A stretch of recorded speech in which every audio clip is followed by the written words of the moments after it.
Malam itu hujan turun tanpa ampun di kawasan BSD. Ruang tamu rumah keluarga Wijoyo terang benderang, tapi udaranya terasa beku. Saya berdiri di tengah ruangan dengan selembar kertas di hadapan saya. Surat pernyataan penyerahan harta, 3 miliar rupiah. Bu Sutina, ibu mertua saya, mendorong pulpen itu ke arah saya. Tanda tangani, katanya dingin. Anggap saja uang tahu diri. Wulan, adik ipar saya, tertawa kecil di sofa. Cepat, Mbak. Jangan buang waktu kami. Saya menatap suami saya, Mas Haryo. Saya hanya menunggu satu kalimat darinya. Satu kalimat kecil saja. Jangan begitu pada Anissa. Tapi ia menunduk, memandang lantai. Diam seperti tembok. Lalu Bu Sutina kehilangan kesabaran. Tangannya terangkat dan tamparan itu mendarat di pipi saya. Bunyinya kering di tengah ruangan. Tahu diri sedikit, desisnya. Perempuan tidak punya apa-apa. Kok berani menatap saya seperti itu? Saya tidak menangis. Saya tidak gemetar. Karena di dalam tas saya ada sesuatu yang tidak mereka tahu. Selembar akta dan sebuah ponsel yang sejak tadi merekam setiap kata mereka. Mereka pikir mereka sedang merampas segalanya dari saya. Padahal mereka sedang menggali liang untuk diri mereka sendiri. Halo, sahabat cerita. Selamat datang kembali di kanal ini. Sebelum kita mulai, kalau kamu suka kisah tentang kesabaran yang akhirnya menemukan jalannya, tekan tombol subscribe dan nyalakan lonceng. Kisah malam ini tentang seorang perempuan yang ditekan habis-habisan. Sampai akhirnya angka-angka yang ia catat sendiri berbalik menjadi senjata. Mari kita mulai. Nama saya Anissa Rahmawati. Saat itu usia saya 33 tahun. Saya bekerja sebagai auditor internal. Sudah 8 tahun saya berkutat dengan angka, neraca,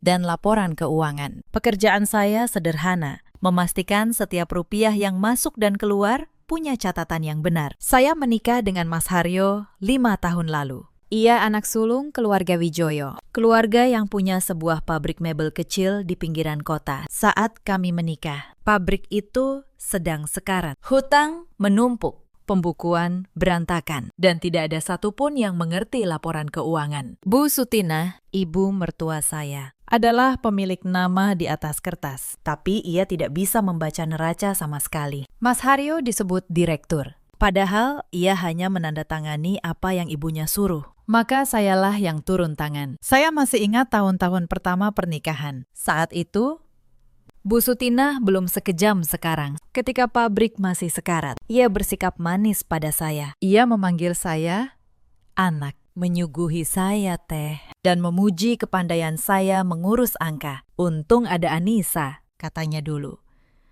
di depan kerabat. Menantu saya ini pintar, dia yang menyelamatkan keluarga kita. Saya percaya itu tulus. Saya bekerja siang malam, membenahi pembukuan pabrik itu dari nol. Saya yang berhadapan dengan bank. Saya yang menyusun ulang seluruh sistem keuangannya. Dalam 3 tahun, pabrik yang hampir tutup itu kembali bernapas. Pesanan datang lagi. Hutang lunas. Keuntungan mulai mengalir. Dan justru saat itulah sikap Bu Sutina berubah. Begitu uang mulai banyak, pujian itu berhenti.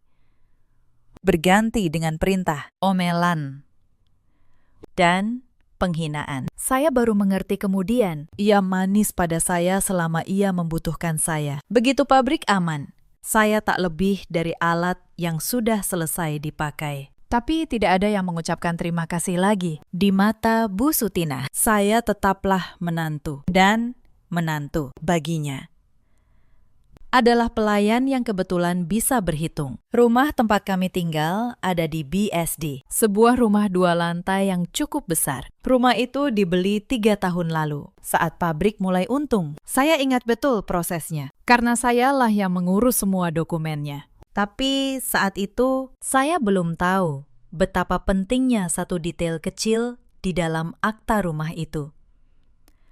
Detail yang kelak akan mengubah segalanya. Saya ingat, saat rumah itu dibeli, kas perusahaan masih dipakai untuk melunasi sisa hutang pabrik. Maka, uang muka rumah yang jumlahnya tidak sedikit. Sebagian besar saya tutup dengan tabungan pribadi saya. Saat itu, Bu Sutina dan Mas Haryo tidak mau repot. "Kamu saja yang urus semuanya, Nis," kata mereka. "Kami percaya sama kamu." Mereka bahkan tidak hadir saat penandatanganan di hadapan notaris. Hanya saya dan Pak Tono. Saya menandatangani akta itu dengan nama saya sebagai pemilik. Bukan karena saya berniat licik, tapi karena memang sayalah yang membayar bagian terbesarnya. Lalu hidup berjalan, dan tidak ada yang pernah menanyakan akta itu lagi. Mereka pikir rumah itu otomatis milik keluarga. Saya menyimpan dokumen itu di laci dan melupakannya untuk sementara. Mari saya ceritakan bagaimana hidup saya di rumah itu. Setiap pagi, saya bangun pukul 4, menyiapkan sarapan untuk seisi rumah sebelum berangkat ke kantor audit saya. Pulang kerja, saya tidak boleh langsung istirahat. Ada cucian, ada makan malam, ada lantai yang harus disapu. Bu Sutinah punya aturan, menantu tidak boleh duduk sebelum semua pekerjaan rumah selesai. Wulan, adik ipar saya, sama sekali tidak menyentuh pekerjaan rumah. Ia 29 tahun. Katanya ia jualan online.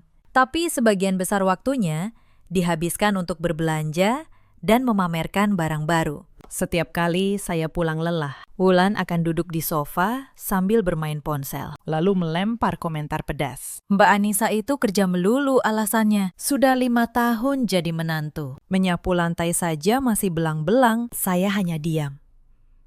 Karena saya tahu, menjawab hanya akan dicap melawan." Mas Haryo, suami saya selalu memilih jalan paling aman, diameter. Setiap kali ibunya atau adiknya merendahkan saya, ia akan pura-pura sibuk dengan ponselnya. Saya pernah bertanya padanya, suatu malam di kamar, "Mas, apa Mas tidak pernah merasa keberatan dengan cara ibu memperlakukan saya?" Ia menghela napas, lalu menjawab pelan, "Sabar saja, Nis.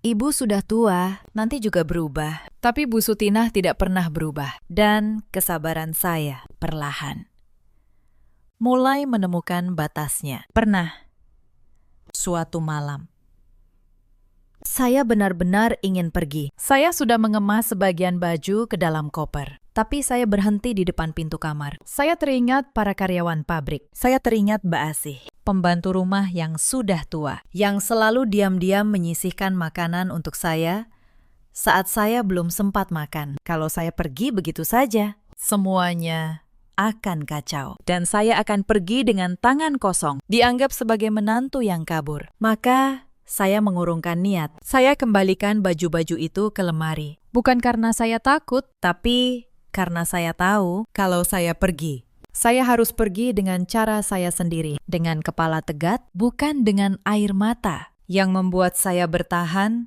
bukanlah cinta. Cinta itu sudah lama habis. Yang membuat saya bertahan adalah pabrik itu dan rumah itu. Karena diam-diam, saya tahu sesuatu yang tidak mereka sadari. Saya tahu setiap angka di perusahaan keluarga ini. Justru karena sayalah yang mencatatnya. Dan suatu hari, angka-angka itu akan bicara. Semuanya bermula pada satu malam di awal musim hujan. Saya pulang kerja lebih larut dari biasanya. Audit akhir tahun di kantor membuat saya kelelahan. Begitu masuk rumah, Bu Sutinah sudah berdiri di ruang tamu dengan wajah masam. Di bawah meja, ada beberapa remah kue yang tercecer. Bukan saya yang menjatuhkannya, tapi itu tidak penting baginya. "Kamu ini menyapu macam apa?" Suaranya naik. "Pulang malam, rumah dibiarkan kotor begini. Keluarga kami mengambil kamu jadi menantu, bukan untuk dilayani." Saya menunduk. "Maaf, Bu, akan saya bersihkan sekarang." Tapi sebelum saya sempat mengambil sapu, Wulan sudah menyahut dari sofa. "Tuh kan, Mbak Anissa selalu begitu. Alasannya kerja terus. Saya yang cuma jualan online saja lebih rapi mengurus rumah daripada dia." Dada saya sesak. Ucapan Wulan tidak benar, tapi membuat saya bingung harus menjawab apa. Saya membungkuk untuk menyapu remah-remah itu. Tepat saat itu, Bu Sutinah merebut sapu dari tangan saya. "Sini, kalau caramu begitu, sampai pagi juga tidak akan bersih." Belum sempat saya berdiri tegak, gagang sapu itu mengayun ke punggung saya. Pukulannya tidak cukup keras untuk membuat saya jatuh, tapi cukup membuat seluruh tubuh saya membeku. Bunyi gagang sapu yang mengenai punggung saya terdengar kering di ruang tamu. Saya berdiri kaku, kedua tangan terkulai. Telinga saya berdenging.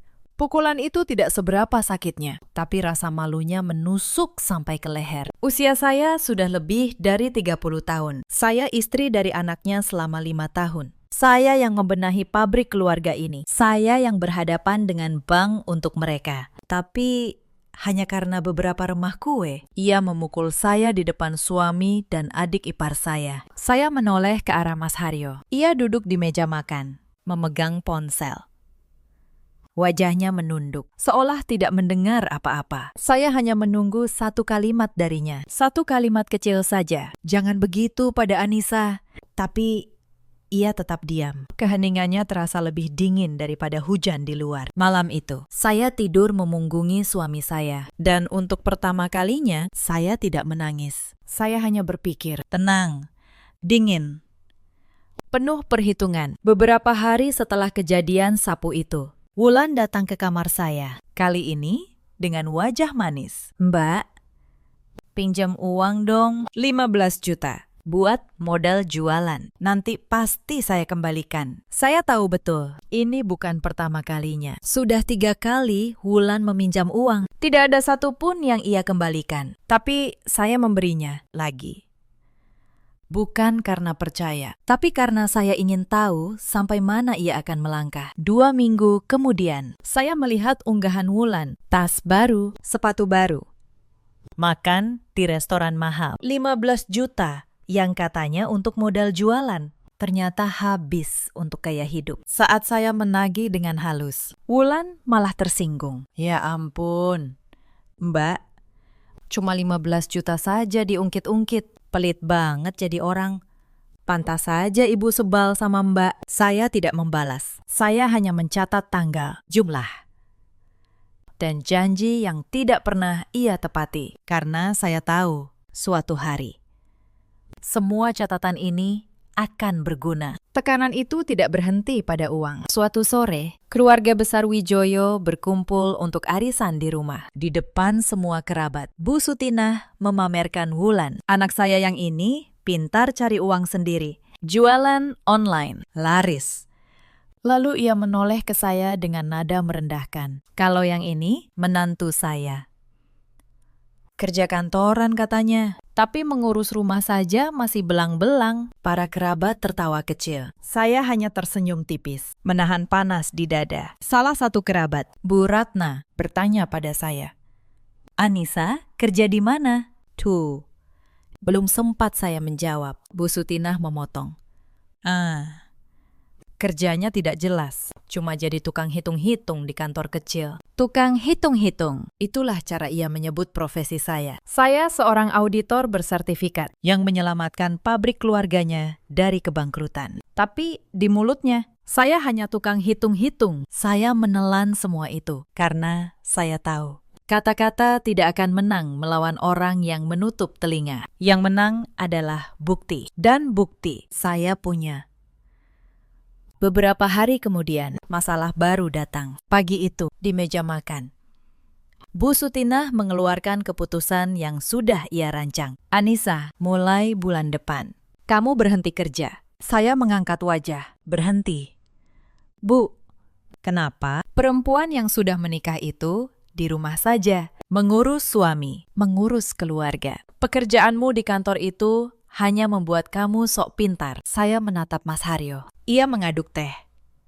Tidak berkata apa-apa. Bu, kata saya, tenang. Kalau saya berhenti, siapa yang akan mengurus pembukuan pabrik? Bu Sutinah tersinggung. Pabrik itu urusan keluarga Wijoyo, bukan urusan kamu. Kamu pikir tanpa kamu, kami tidak bisa apa-apa. Saya terdiam, tapi di dalam hati, satu hal menjadi jelas. Mereka ingin saya tetap melayani di rumah, tapi tidak ingin saya menyentuh angka-angka perusahaan lagi. Mereka ingin tangan saya, tapi tidak ingin mata saya. Pertanyaannya hanya satu, kenapa saya tidak berhenti kerja? Saya hanya berpura-pura menurut, sambil mulai memperhatikan lebih teliti. Karena satu hal mengganjal di pikiran saya. Kenapa mereka begitu bersikeras? Saya tidak menyentuh pembukuan perusahaan. Apa yang sebenarnya mereka sembunyikan? Sebagai auditor, saya tahu satu prinsip. Orang yang paling ngotot menjauhkanmu dari angka biasanya adalah orang yang punya sesuatu untuk disembunyikan di balik angka itu. Dan apa yang saya temukan membuat saya tidak bisa tidur berhari-hari. Suatu sore, saya kembali ke kantor pabrik untuk mengambil dokumen yang tertinggal. Kantornya sepi. Saya membuka laci tempat rekening koran perusahaan disimpan. Di sanalah saya melihatnya. Beberapa transaksi besar dalam 2 bulan terakhir. Uang ditarik dari rekening perusahaan. Jumlahnya tidak kecil. Ratusan juta. Penerimanya bukan pemasok, bukan karyawan. Penerimanya adalah rekening pribadi Wulan. Dan satu lagi, atas nama Bu Sutina. Tangan saya dingin. Selama ini, merekalah yang menguras kas perusahaan untuk gaya hidup Wulan, untuk keperluan pribadi Bu Sutina. Dan mereka ingin saya berhenti jadi auditor, supaya tidak ada yang melihat lubang itu. Saya tidak berkata apa-apa pada siapapun. Saya hanya memotret setiap lembar mutasi itu, lalu menyimpannya rapat-rapat. Karena saya tahu, bukti yang tergesa-gesa hanya akan terbuang sia-sia. Saya akan menunggu sampai waktunya tepat. Tapi semakin saya teliti, semakin banyak yang saya temukan. Beberapa hari kemudian, saat memeriksa daftar gaji karyawan, saya menemukan satu nama yang janggal. Nama Wulan tercantum sebagai karyawan pabrik dengan gaji bulanan. Padahal Wulan tidak pernah sekalipun bekerja di sana. Gaji fiktif. Setiap bulan, uang perusahaan mengalir ke rekening Wulan. Dengan kedok gaji karyawan, saya menghela napas panjang. Ini bukan lagi soal ibu mertua yang galak. Ini soal keluarga yang sistematis menggerogoti perusahaan yang saya selamatkan. Sore itu, saya berjalan keliling pabrik. Para karyawan menyapa saya dengan hormat. Pak Darto, mandor tertua, menghampiri saya. Bu Anissa, terima kasih ya. Sejak ibu yang urus keuangan, gaji kami selalu tepat waktu. Dulu sebelum ibu datang, sering telat. Saya tersenyum. Hati saya hangat untuk sesaat. Pak Darto, kata saya pelan. Kalau suatu hari ada perubahan di pabrik ini, saya harap Bapak dan teman-teman tetap tenang. Pekerjaan kalian akan saya jaga. Pak Darto mengangguk, meski ia tidak mengerti maksud saya. Tapi saya sudah mulai memikirkan mereka. Karyawan-karyawan yang tidak bersalah, yang hidupnya bergantung pada pabrik ini. Apapun yang akan saya lakukan nanti, saya tidak ingin mereka menjadi korban. Akhir pekan itu, Wulan mengadakan pesta ulang tahun di rumah. Ia mengundang banyak teman. Dan seperti biasa, sayalah yang disuruh menyiapkan semuanya. Memasak, menata meja, mencuci piring.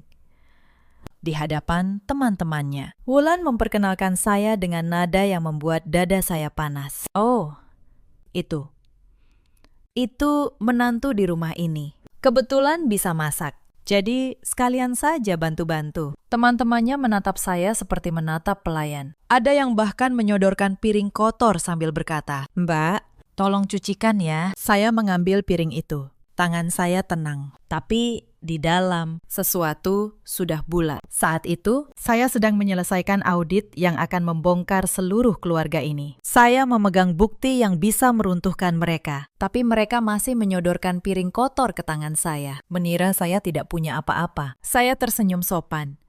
Saya cuci piring itu sampai bersih, karena saya tahu sebentar lagi merekalah yang harus membersihkan kekacauan yang mereka buat sendiri. Malam itu, setelah semua tamu pulang dan rumah kembali sunyi, saya berdiri di dapur sendirian. Saya menatap tangan saya yang lelah. 5 tahun tangan ini melayani keluarga yang tidak pernah menganggap saya manusia. Saya berbisik pelan pada diri saya sendiri. Cukup.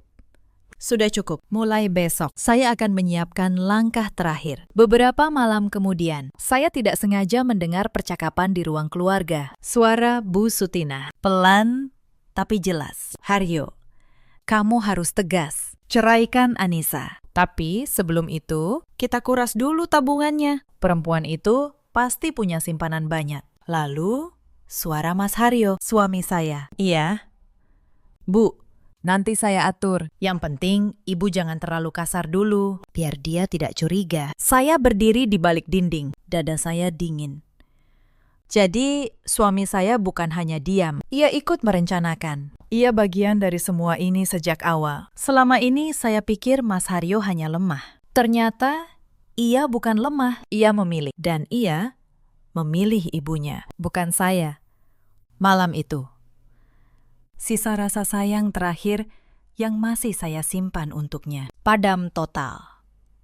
Tekanan di rumah semakin menjadi. Minggu berikutnya, Wulan datang ke kamar saya tanpa mengetuk. Mbak, saya dengar Mbak punya tabungan sendiri ya? Lumayan banyak katanya. Saya menatapnya. Itu uang hasil kerja saya. Wulan, kenapa? Ia tersenyum manis yang dibuat-buat. Ibu bilang, perempuan tidak boleh menyimpan uang sendiri-sendiri. Nanti tidak bisa atur keuangan. Lebih baik Mbak serahkan saja ke ibu, biar dikelola untuk keluarga. Saya hampir tertawa, tapi saya menahannya. Bilang ke ibu, tabungan saya sudah saya kelola dengan baik. Saya seorang auditor. Wulan, justru saya yang paling tahu cara menyimpan uang. Wajah Wulan berubah. Ia pergi tanpa berkata apa-apa. Tapi saya tahu itu belum berakhir. Malam itu, di meja makan, Bu Sutinah memulai serangannya. Anissa, saya dengar kamu menolak menyerahkan tabunganmu. Kamu ini tidak tahu diri. Bu, itu uang saya. Hasil kerja saya sendiri. Hasil kerja. Suaranya meninggi. Kalau bukan karena keluarga ini menikahimu, kamu bisa punya status apa? Dulu, kamu cuma perempuan biasa, keluarga Wijoyo yang mengangkat derajatmu. Saya menatap matanya. Bu, justru sayalah yang menyelamatkan pabrik keluarga ini dari kebangkrutan. Apakah ibu lupa? Untuk sesaat, ruangan hening. Lalu Bu Sutinah menggebrak meja. Beraninya kamu mengungkit-ungkit. Dasar menantu durhaka. Mas Haryo, seperti biasa, hanya menunduk.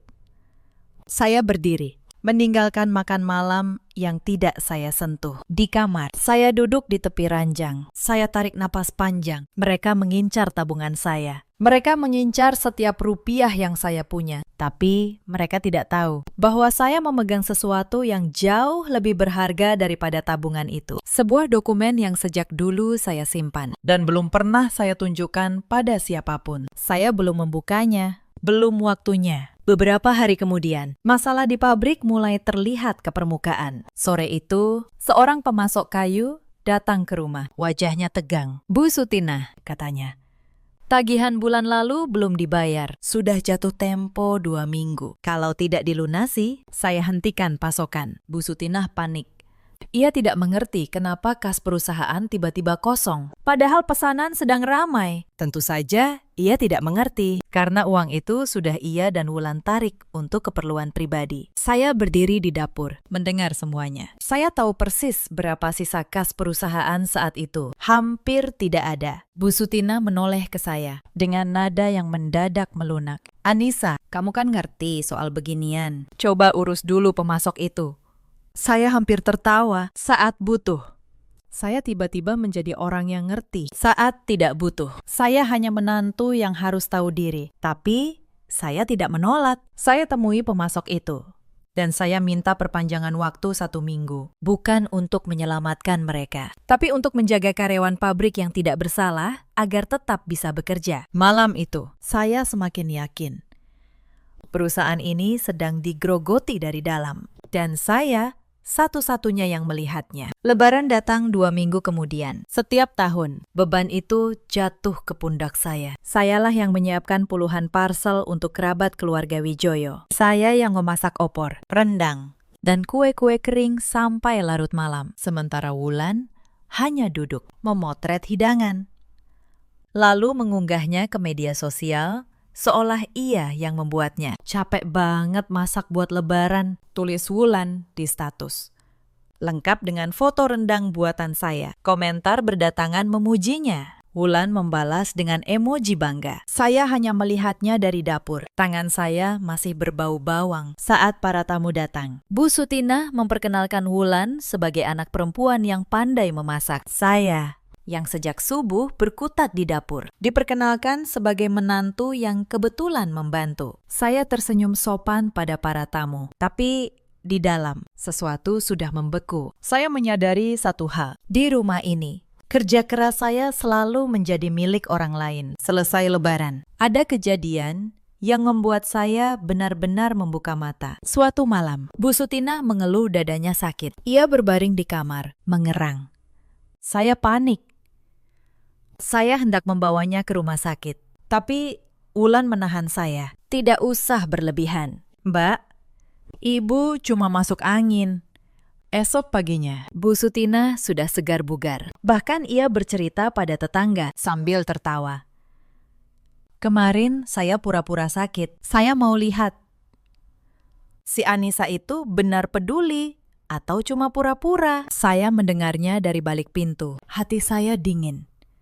Saya merawat keluarga ini dengan tulus selama 5 tahun. Dan mereka masih menguji ketulusan saya dengan sandiwara. Sejak hari itu, saya berhenti berharap. Saya hanya mengamati, mencatat, dan menunggu setiap kebohongan mereka, setiap penghinaan, setiap rupiah yang mereka selewengkan. Saya simpan rapi di dalam ingatan dan di dalam map saya. Mereka pikir saya semakin penurut, padahal saya semakin siap. Di tengah semua itu, ada satu orang di rumah itu yang berpihak pada saya, Mbak Asih. Pembantu yang sudah belasan tahun bekerja untuk keluarga Wijoyo. Suatu malam, ia mengetuk pintu kamar saya pelan. Wajahnya cemas. Bu Anissa, bisiknya. Saya tidak sengaja dengar, Ibu dan Mbak Wulan sedang merencanakan sesuatu. Mereka mau menyuruh Bu Anissa cerai, lalu meminta uang banyak. Hati-hati ya, Bu. Saya menggenggam tangannya. Terima kasih, Mbak Asih. Saya sudah tahu. Dan saya sudah siap. Mbak Asih menatap saya dengan mata berkaca-kaca. Bu Anissa orang baik. Saya tidak tega melihat ibu memperlakukan Bu Anissa seperti ini. Padahal Bu Anissa yang menyelamatkan keluarga ini. Saya tersenyum. Di rumah yang dingin itu, hanya Mbak Asih yang memperlakukan saya seperti manusia. Mbak Asih, apapun yang terjadi nanti, saya akan pastikan Mbak Asih baik-baik saja, kata saya. Beberapa hari kemudian, kesabaran saya diuji untuk kesekian kalinya. Pulang kerja, saya menemukan beberapa baju kerja saya tergeletak di lantai kamar, basah dan kotor. Saya bertanya pada Mbak Asih. Dengan takut-takut, ia bercerita.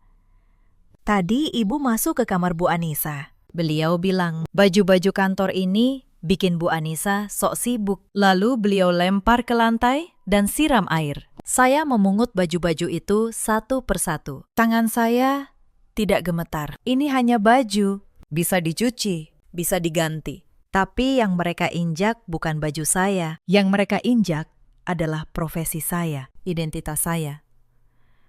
Satu-satunya hal yang masih membuat saya merasa berharga. Malam itu, saya membuka laci.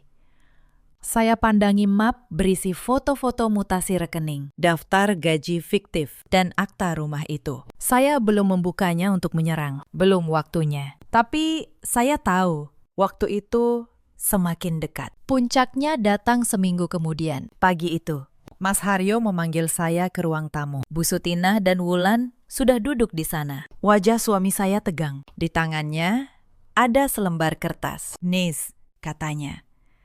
Suaranya hampir tidak terdengar. Saya rasa kita lebih baik berpisah. Saya menatapnya. Anehnya, saya tidak terkejut. Berpisah, ulang saya pelan. Jadi ini yang kalian rencanakan selama ini. Bu Sutinah mengambil alih bicara. Iya. Kami sudah pikir matang-matang. Kamu tidak cocok dengan keluarga ini. Lebih baik kalian cerai. Saya tersenyum getir.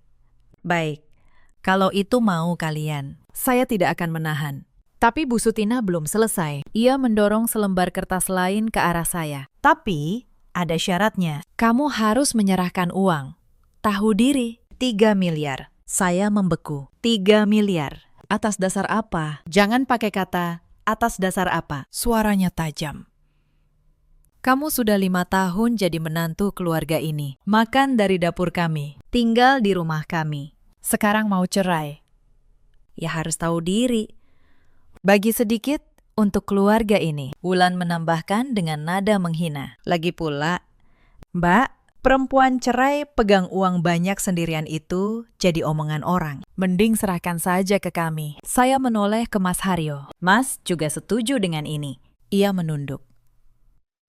Kalau kamu mau berbagi, semuanya jadi lebih mudah. Nis, ibu juga tidak akan marah lagi. Saya tertawa kecil, tapi hati saya pedih. 5 tahun saya menjadi istrinya. Ia tidak pernah sekalipun membuat hidup saya mudah. Sekarang ia menyuruh saya menyerahkan 3 miliar hanya untuk membeli ketenangan dari keluarganya sendiri. Saya meletakkan ponsel saya di atas meja. Diam-diam, saya mengaktifkan perekam suara. Bu, kata saya, tenang. Boleh saya minta penjelasan sekali lagi? Ibu meminta saya menyerahkan 3 miliar rupiah sebagai syarat perceraian. Benar begitu, Bu Sutina, tanpa curiga, menjawab lantang.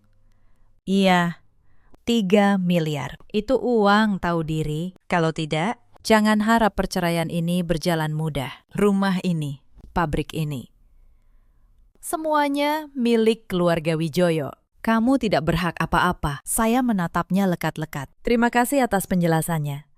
Bu, kata saya. Saya butuh waktu 3 hari untuk memikirkan. Bu Sutina tersenyum penuh kemenangan. Ia pikir saya menyerah. Padahal, 3 hari itu bukan untuk menyerah. 3 hari itu adalah waktu yang saya butuhkan untuk menyiapkan segalanya. Selama 3 hari itu, saya bergerak diam-diam. Hari pertama, saya menemui Pak Tono. Ia seorang konsultan hukum, sekaligus rekan lama saya sejak masih kuliah. Saya membawa semua dokumen. Foto-foto, mutasi rekening perusahaan, daftar gaji fiktif Wulan, rekaman suara, dan akta rumah yang selama ini saya simpan. Pak Tono memeriksa satu persatu. Ia mengambil kacamatanya, membaca dengan saksama, dan sesekali mengangguk pelan. Lalu ia menatap saya dengan ekspresi yang sulit saya lupakan. Anissa, katanya pelan, kamu sadar apa yang kamu pegang ini? Saya sadar. Pakistan. Akta rumah ini sah atas namamu. Secara hukum, rumah itu milikmu sepenuhnya. Mereka tidak punya hak apapun untuk menahanmu atau memerasmu. Ia mengetuk map yang berisi mutasi rekening. Dan ini, penarikan dana perusahaan ke rekening pribadi, ditambah gaji fiktif. Ini bukan urusan rumah tangga lagi. Ini bisa masuk ranah pidana. Kalau kamu mau, saya menggeleng. Saya tidak ingin memenjarakan siapapun. Pakistan, saya hanya ingin keluar dari sini dengan utuh. Dan saya ingin mereka tahu bahwa angka tidak pernah bohong. Pak Tono tersenyum tipis. Kalau begitu, kita pakai bukti ini sebagai posisi tawar. Mereka minta 3 miliar darimu. Dengan bukti ini, justru merekalah yang harus mengembalikan apa yang mereka ambil. Ia menatap saya lekat. Mereka tidak tahu sedang berurusan dengan siapa. Saya pulang dengan kepala tegak. Untuk pertama kalinya dalam 5 tahun, saya merasa punya kendali atas hidup saya sendiri. Hari kedua, saya kembali ke kantor pabrik. Saya cetak ulang seluruh laporan keuangan 3 bulan terakhir. Setiap rupiah yang ditarik Bu Sutina dan Wulan dari kas perusahaan, saya susun rapi, lengkap dengan tanggal, jumlah, dan nomor rekening penerima. Total uang yang mereka kuras dari perusahaan dalam 2 bulan mencapai hampir 800 juta rupiah. Uang yang seharusnya untuk gaji karyawan dan modal pabrik, mereka pakai untuk gaya hidup pribadi. Hari ketiga, saya membuka akta rumah itu untuk terakhir kalinya sebelum menghadapi mereka. Dan saya tersenyum. Karena di kolom nama pemilik tertulis satu nama saja, Anissa Rahmawati. 3 tahun lalu, saat rumah itu dibeli, sayalah yang mengurus seluruh prosesnya. Saat itu, pabrik baru mulai untung. Bu Sutina dan Mas Haryo tidak mau repot dengan urusan dokumen. Kamu saja yang urus. Nis, kata mereka waktu itu, sambil melambaikan tangan. Kami percaya sama kamu. Mereka tidak pernah membaca akta itu. Mereka pikir rumah itu otomatis milik keluarga Wijoyo. Padahal, uang muka rumah itu sebagian besar berasal dari tabungan pribadi saya. Karena saat itu, kas keluarga masih dipakai untuk melunasi hutang pabrik. Maka saya mencantumkan nama saya sendiri sebagai pemilik. Sah. Hitam di atas putih, selama 3 tahun. Mereka tinggal di rumah itu. Menghina saya, memukul saya, mengusir saya, tanpa tahu bahwa rumah yang mereka tinggali itu, secara hukum, adalah milik saya. Hari keempat, saya pulang ke rumah keluarga Wijoyo. Mereka sudah berkumpul di ruang tamu. Bu Sutinah, Wulan, Mas Haryo. Bahkan, beberapa kerabat dekat diundang untuk menyaksikan kemenangan mereka atas saya. Surat penyerahan harta sudah disiapkan di atas meja. 3 miliar. Bagaimana? Bu Sutinah menyeringai.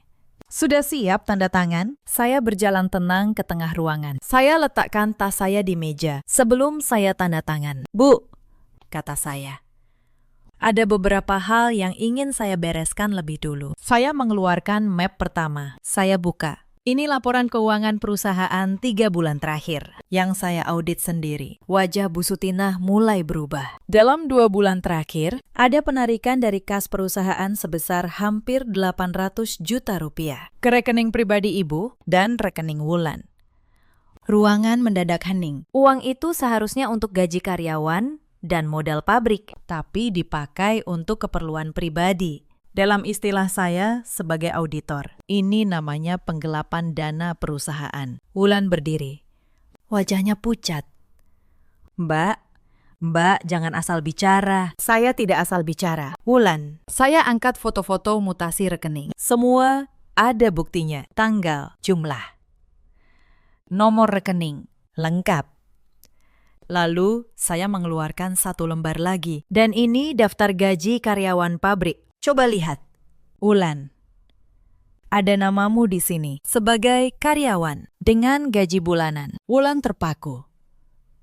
Padahal kamu tidak pernah sehari pun bekerja di pabrik. Ini gaji fiktif. Setiap bulan, uang perusahaan mengalir ke rekeningmu dengan kedok gaji. Para kerabat yang hadir mulai berbisik-bisik. Wajah mereka berubah dari ingin menonton kekalahan saya menjadi tidak percaya pada apa yang mereka dengar. Bu Ratna, kerabat yang dulu menertawakan saya di arisan, kini menatap Bu Sutinah dengan kening berkerut. Bu Sutinah menggebrak meja. Itu uang keluarga. Saya pemilik perusahaan. Saya berhak. Tidak. Bu, suara saya tetap tenang. Ibu pemilik nama, tapi perusahaan itu badan hukum. Menarik dana perusahaan untuk kepentingan pribadi tanpa pencatatan yang benar adalah pelanggaran. Dan saya, sebagai auditor, wajib melaporkannya. Lalu saya mengeluarkan ponsel saya. Saya putar rekaman itu. Suara Bu Sutinah memenuhi ruangan. Jelas. Tanpa celah. Iya. 3 miliar. Itu uang tahu diri. Kalau tidak, jangan harap perceraian ini berjalan mudah. Wajah para kerabat yang diundang berubah. Mereka saling berpandangan. Bu Sutinah memeras menantunya 3 miliar sebagai syarat cerai. Sekarang, seisi keluarga mendengarnya sendiri. Itu rekayasa, teriak Bu Sutinah. Suara ibu sendiri. Bu, mau saya putar sekali lagi? Ia terdiam, bibirnya bergetar. Lalu, saya keluarkan map terakhir. Saya buka perlahan. Dan ini, kata saya, akta rumah ini. Saya letakkan di tengah meja, agar semua orang bisa melihat. Silakan baca kolom nama pemilik. Mas Haryo mengambilnya dengan tangan gemetar. Matanya membaca, lalu wajahnya memutih. Anissa. Ramawati. Ia membaca lirih. Benar, kata saya. Rumah yang kalian tinggali selama 3 tahun ini, atas nama saya. Saya yang membeli dengan tabungan saya. Dan nama saya yang tercantum sebagai pemilik sah. Ruangan benar-benar senyap. Selama 3 tahun, kalian menghina saya di rumah ini. Memukul saya, menyuruh saya seperti pembantu, mengusir saya. Padahal, kalianlah yang menumpang di rumah saya. Bu Sutinah jatuh terduduk di sofa, wajahnya kosong. Untuk pertama kalinya dalam 5 tahun, saya melihat wanita yang selalu angkuh itu kehilangan kata-kata. Jadi begini, saya melanjutkan dengan tenang. Kalian minta saya menyerahkan 3 miliar. Saya tidak akan memberi sepeser pun. Sebaliknya, saya yang punya 3 tuntutan. Pertama, Dana perusahaan yang Ibu dan Wulan gelapkan, hampir 800 juta, harus dikembalikan ke kas perusahaan, termasuk gaji fiktif Wulan selama ini. Kalau tidak, saya laporkan ke pihak berwajib, lengkap dengan semua bukti ini. Kedua, perceraian ini saya setujui, tapi tanpa syarat uang tahu diri. Saya pergi membawa apa yang memang milik saya, tidak lebih, tidak kurang. Ketiga, rumah ini milik saya, sah, atas nama saya. Kalian punya waktu 1 bulan untuk mencari tempat tinggal baru. Suasana ruangan benar-benar pecah. Salah satu kerabat, Om dari pihak Mas Haryo, berdiri dan menatap Bu Sutina. Sutina, apa ini benar? Kalian mengambil uang perusahaan, lalu memeras menantu sendiri. Bu Sutina tidak bisa menjawab. Mukanya pucat pasi. Wulan menangis. Mbak, tolong. Kami tidak punya tempat lain. Saya menatapnya. Wulan, uang yang kamu pakai berbelanja selama ini adalah uang yang kamu kuras dari perusahaan keluargamu sendiri. Bukan saya yang membuatmu tidak punya tempat, tapi pilihanmu sendiri. Mbak boleh ambil rumahnya, tapi tolong jangan laporkan ke polisi. Wulan terisak. Saya akan kembalikan semuanya. Kembalikan dulu yang kalian ambil. Setelah itu, kita bicara. Kata saya datar. Saya menoleh ke Mas Haryo. Suami yang 5 tahun mendiamkan setiap luka saya. Suami yang ternyata ikut merencanakan kehancuran saya. Mas, selama 5 tahun, saya hanya menunggu 1 kalimat dari Mas. 1 kalimat untuk membela saya. Tapi Mas selalu memilih diam. Saya pikir Mas hanya lemah. Ternyata tidak. Beberapa malam lalu, saya dengar sendiri Mas merencanakan ini bersama Ibu. Mengeruk tabungan saya sebelum menceraikan saya. Wajah Mas Haryo memutih. Ia tidak menyangka saya tahu. Sekarang, saya tidak butuh kalimat itu lagi. Saya tidak butuh apapun dari Mas. Saya mengambil surat penyerahan harta yang mereka siapkan. Saya sobek di hadapan mereka. Lalu saya angkat tas saya dan berjalan ke pintu. Di ambang pintu, saya berhenti sejenak. Oh iya, satu hal lagi, Pak Tono. Konsultan hukum saya akan menghubungi kalian besok untuk mengurus pengembalian dana dan proses serah terima rumah. Selamat malam. Saya melangkah keluar. Hujan sudah berhenti dan untuk pertama kalinya dalam 5 tahun, saya bernapas lega. Hari-hari setelah malam itu berjalan seperti yang sudah saya rancang. Pak Tono mengurus semuanya dengan rapi. Surat pengembalian dana perusahaan dikirim resmi ke Bu Sutina dan Wulan. Awalnya mereka mencoba mengulur. Bu Sutina menelepon saya berkali-kali. Kadang memohon, kadang mengancam. Anissa, kita ini keluarga. Masa tega melaporkan ibu mertuamu sendiri? Saya menjawab, tenang, Bu. Ibu sendiri yang bilang saya bukan bagian dari keluarga ini. Ibu sendiri yang menyuruh saya tahu diri. Sekarang saya hanya menjalankan apa yang seharusnya dijalankan. Dalam 2 minggu, dana hampir 800 juta itu dikembalikan ke kas perusahaan penuh. Karena mereka tahu, kalau tidak, laporan ke pihak berwajib akan membuat masalahnya jauh lebih besar. Gaji fiktif atas nama Wulan juga saya hapus dari pembukuan sebagai syarat terakhir sebelum saya menyerahkan urusan keuangan pabrik kepada akuntan baru. Sebelum benar-benar pergi, saya melakukan satu hal terakhir untuk pabrik itu. Saya kumpulkan seluruh karyawan. Saya jelaskan bahwa saya akan berhenti mengurus keuangan mereka. Pak Darto dan yang lain terlihat cemas. Lalu bagaimana dengan gaji kami, Bu? Saya sudah menyiapkan sistem yang rapi, kata saya. Dan saya tinggalkan catatan lengkap untuk akuntan penggantinya, selama sistem ini diikuti. Gaji kalian aman. Beberapa dari mereka mengantar saya sampai ke gerbang. Pak Darto menjabat tangan saya erat. Terima kasih, Bu Anissa. Semoga Ibu selalu diberi kebaikan. Saya pergi dengan hati lapang, setidaknya saya tidak meninggalkan orang-orang tak bersalah dalam kesulitan. Perceraian saya dan Mas Haryo berjalan resmi. Tanpa uang, tahu diri. Tanpa syarat apapun yang merugikan saya. Saya keluar dari pernikahan itu dengan membawa apa yang memang milik saya. Tabungan saya, harga diri saya, dan rumah di BSD itu. Soal rumah. Saya tidak mengusir mereka ke jalan, meski saya berhak. Saya beri waktu 1 bulan penuh, dan saya minta Pak Tono memastikan prosesnya tetap manusiawi. Bukan karena saya kasihan, tapi karena saya tidak ingin menjadi seperti mereka. Saya dengar setelah pindah.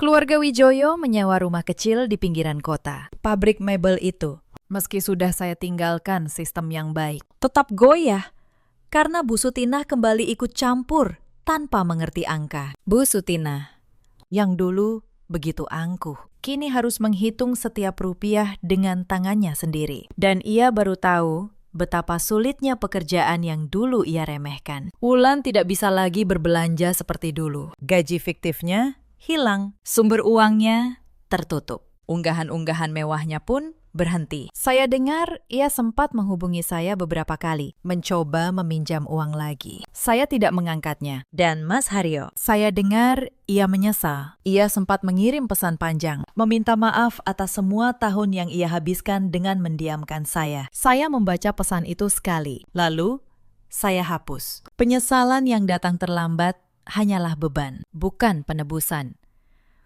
Mereka sudah menerima konsekuensi dari perbuatan mereka sendiri. Sementara saya memulai babak baru. Dengan tabungan yang saya pertahankan, saya membuka kantor jasa audit dan konsultan keuangan kecil-kecilan. Tidak besar, hanya sebuah ruko sederhana 2 lantai. Dengan beberapa staf muda yang baru lulus kuliah. Saya ingat, hari pertama saya membuka pintu kantor itu, tangan saya gemetar.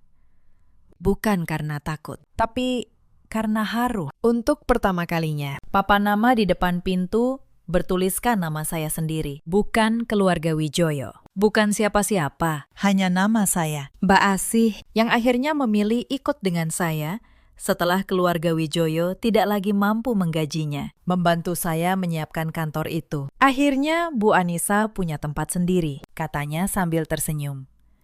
Saya ikut bahagia. Hari pembukaan, beberapa tetangga ruko datang memberi ucapan selamat. Pak Samin, pemilik warung di sebelah, membawakan nasi tumpeng kecil. Selamat ya, Bu. Semoga lancar usahanya, katanya ramah. Klien pertama saya datang dari rekomendasi Pak Tono. Lalu, klien kedua, ketiga, dan seterusnya. Tidak besar, hanya milik saya. Dibangun dari keahlian saya, kerja keras saya, dan luka-luka yang sudah saya sembuhkan. Ternyata di luar sana banyak perusahaan kecil yang butuh seseorang yang jujur menangani angka mereka. Pagi-pagi di kantor baru saya menyeduh kopi sendiri. Saya buka jendela, udara terasa ringan. Suatu siang, seorang perempuan parubaya masuk ke kantor saya. Ia menatap saya cukup lama, lalu berkata pelan, "Mbak Anissa, saya membaca kisah Mbak yang sempat diceritakan teman saya. Karena melihat keberanian Mbak, saya jadi punya kekuatan untuk bicara pada keluarga saya. Terima kasih, ya." Mbak, saya tertegun. Satu kalimat itu membuat mata saya berkaca-kaca. Saya tidak pernah menyangka penderitaan saya suatu hari bisa menjadi pelita kecil bagi orang lain. Hidup memang aneh. Terkadang di tempat kita pernah meneteskan air mata, akan tumbuh sekuntum bunga. Saya tidak pernah membenci keluarga Wijoyo lagi. Membenci hanya akan mengikat saya pada masa lalu. Dan saya sudah memilih untuk melangkah maju. Tapi saya juga tidak akan pernah lupa bahwa kebaikan yang diberikan tanpa batas seringkali dianggap kelemahan. Dan kelemahan di mata orang serakah adalah undangan untuk menindas. Saya belajar bahwa menyayangi orang lain itu penting, tapi menyayangi diri sendiri, menjaga harga diri sendiri, jauh lebih penting. Cerita ini mengajarkan satu hal, kesabaran bukan berarti kelemahan. Jangan pernah mengira perempuan yang diam itu tidak punya kekuatan. Kadang, ia hanya sedang menunggu waktu yang tepat. Dan jangan pernah merendahkan orang yang justru memegang catatan tentang dirimu. Ada banyak perempuan di luar sana yang seperti saya dulu, bertahan dalam pernikahan yang tidak menghargai mereka, demi sebuah kata yang mereka sebut keluarga. Kalau kamu salah satunya, ingatlah, harga dirimu tidak pernah punya nilai tukar. Tidak ada angka yang sepadan dengannya. Ada juga banyak suami seperti Mas Haryo yang memilih diam saat istrinya dilukai. Mengira diam itu menjaga kedamaian. Padahal diam, mereka adalah pengkhianatan yang paling menyakitkan. Dan ada pula para ibu mertua seperti Bu Sutina yang lupa bahwa menantu bukanlah pelayan, melainkan manusia yang punya hati dan harga diri. Dalam hidup, kita selalu punya pilihan untuk bertahan atau